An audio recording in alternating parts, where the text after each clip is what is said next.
This is a journey that's just not normal. Most people don't travel this far in their car, so I felt like this is a perfect opportunity to show what is technically possible, whether or not it's stressful.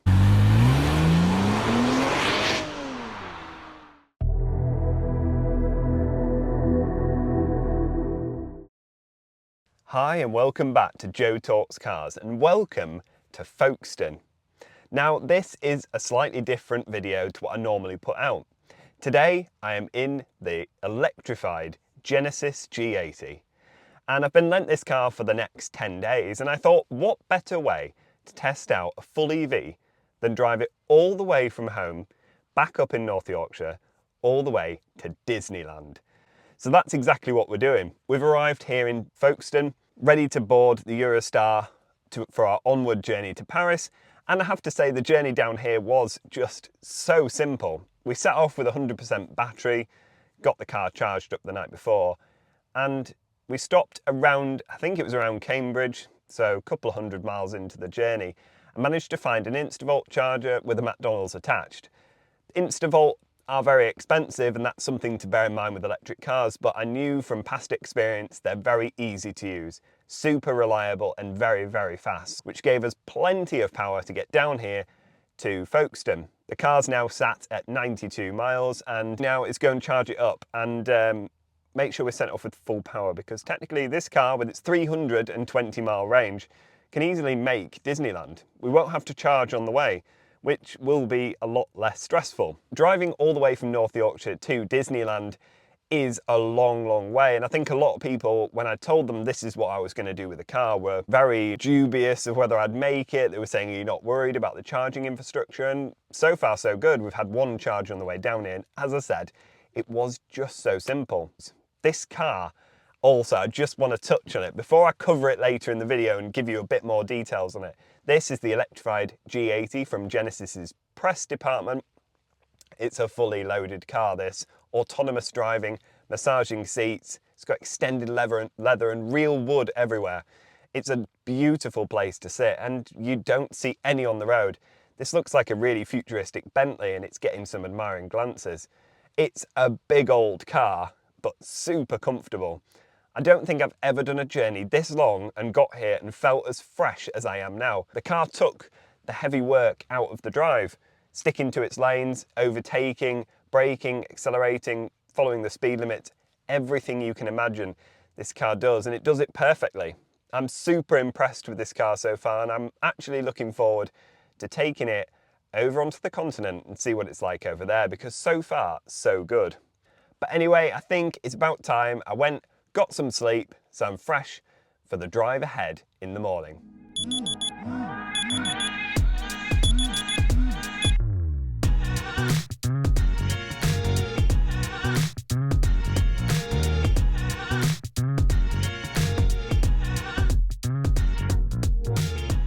Good morning and welcome back to Joe Talks Cars. So we're here at Folkestone. We've managed to find a full bank of Tesla chargers that are not being used. So we've managed to get plugged on, give it a little bit more power before we head over to France and onward to Disneyland. Now, one thing worth mentioning with these Tesla chargers, it appears that you have to park to the left of the charger you're using.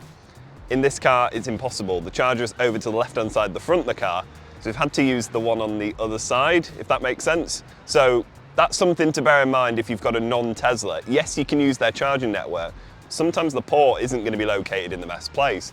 And these are quite short. So like I was saying, if you came into this one here, for example, that will not plug into it. The wire doesn't reach to this corner, so you have to use that one. So obviously if they were all full, yeah, it doesn't kind of work. So we're using the one on the other side, which is not the right one. But yeah, the car looks absolutely ginormous. It is. It's quite awkward actually with the length of it. But it's been an amazing journey down. I'd touched on it a bit last night, but the journey down here was just a breeze. Using Instavolt has been game changing. Yes, it's expensive, up to 75p per kilowatt hour, and those of you who know about electric cars, that's expensive. This is about 60p, still expensive. Once we get over into France, the price can drop to 45 cents a kilowatt.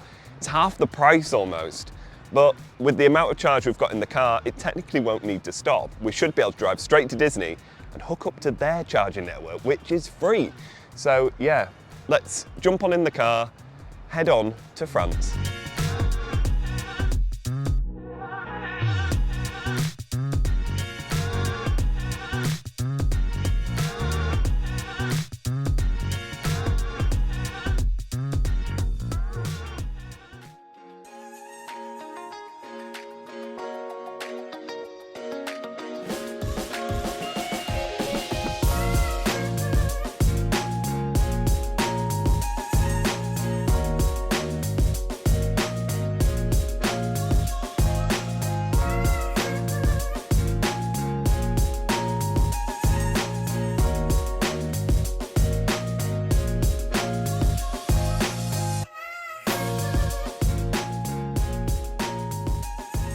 Well, we've finally made it to Disneyland Paris, and I have to say the journey has been exceptional. We've had no problems with traffic at all. European roads are just a pleasure to drive on.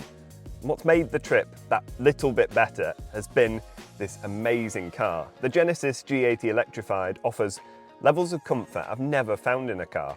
And not only that, it comes with a full array of sensors, cameras, and things to assist you driving. All of which means you can do autonomous driving.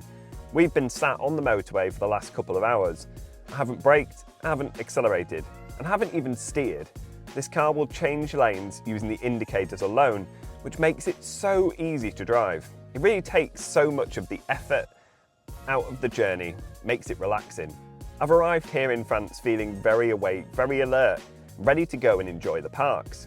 Now, the car also, I have to say, has generated a lot of attention. Only just now, a couple of guys from Disney have come along and taken pictures of it and asked about the car. This attracts a lot of attention because it looks like nothing else on the road. When it comes to the charging infrastructure, well, that's another thing that has taken me by surprise. In the UK, our charging network is known to be quite terrible, and we've been on the receiving end of that a couple of times. On the way down in this car, we got very lucky and managed to get hooked up to an Instavolt charger, which you saw earlier. We got to Folkestone, had issues with charging there, as in there was only one Instavolt and it was around the corner from the hotel, so it involved me just sat in the car waiting. When we got into Europe, needed a little bit of power before we got here. I didn't want to arrive here on 20 miles of range because then when it comes to the return journey, you're then faffing about trying to find a charger. We were very surprised to see that every single motorway services we went past had a full bank of chargers. And when I mean a full bank, it had 32 on each side of the motorway. Incredible. These chargers were super fast as well, up to 300 kilowatts. Managed to get plugged onto one and the car was achieving around 153 kilowatts. The charging network in Europe is just unbelievable. So much better than what we have in the UK, and it makes using an electric car for this type of thing very feasible. But anyway, we're going to go and enjoy the parks now, and I will catch up with you all later for the return journey, and then I'm going to add up everything and show you how much it cost to drive this electric car all the way from the UK to Paris.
So anyway, you joined me back here in England.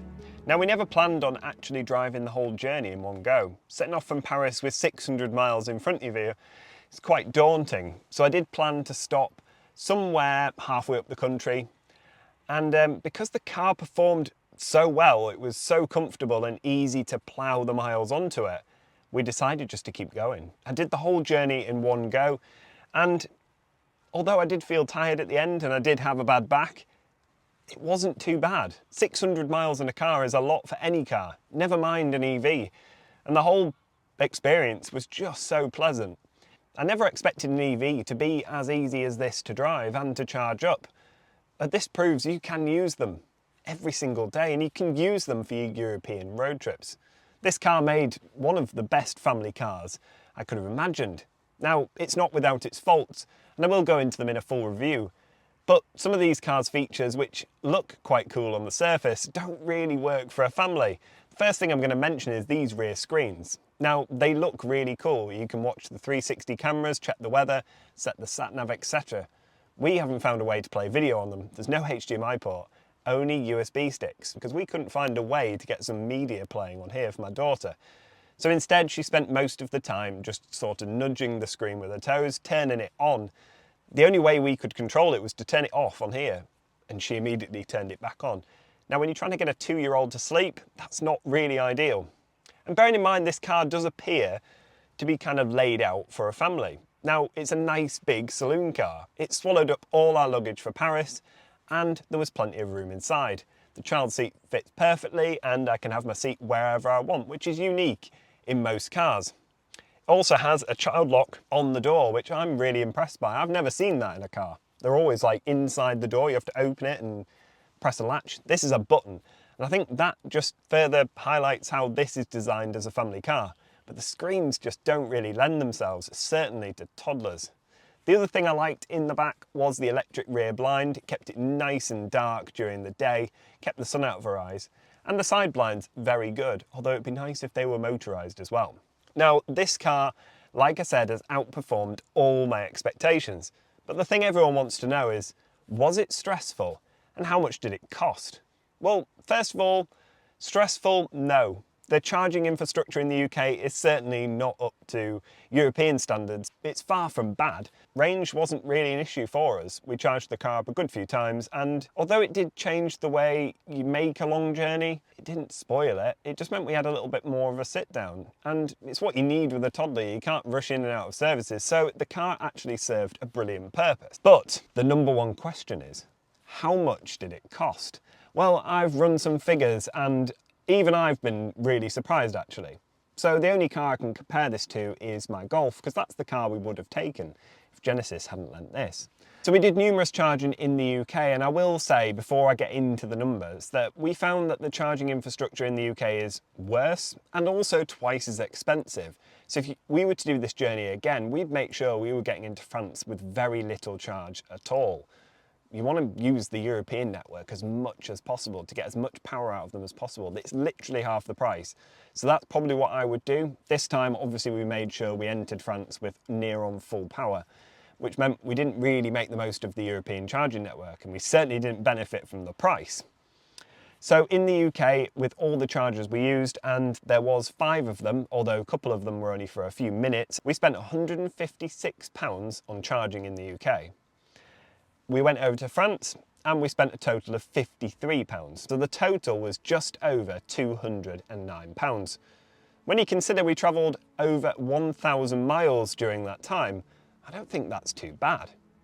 Now, I couldn't really think in my head how much that would have cost in the Golf. So I ran some figures on the Golf. Based on its average of 38 to the gallon, which is what it tends to get, 1,050 miles at £1.55 a litre would have just been over £200. So more or less the same. Both cars would have cost roughly the same to drive that exact journey. Like I said, if we'd made use of the European charging network, we could have brought that cost way down. So yeah, the cost certainly did surprise me. But the journey, like I said, has been amazing. And if you're ever considering doing a European road trip, don't discount getting an electric car to do it. This car should do around 320 miles. We weren't getting that. We were getting around 250 to 280, but that's because the temperature was quite low. And I didn't drive this car with any less sort of urgency that I drive any other car. We had the aircon running, we had heated seats going, we had ventilated seats, massaging seats, we had everything going. I didn't drive it any differently to any other car. But anyway, I hope you've enjoyed this video. I hope it's given you a little bit of an insight in what it's like to take an EV all the way across Europe.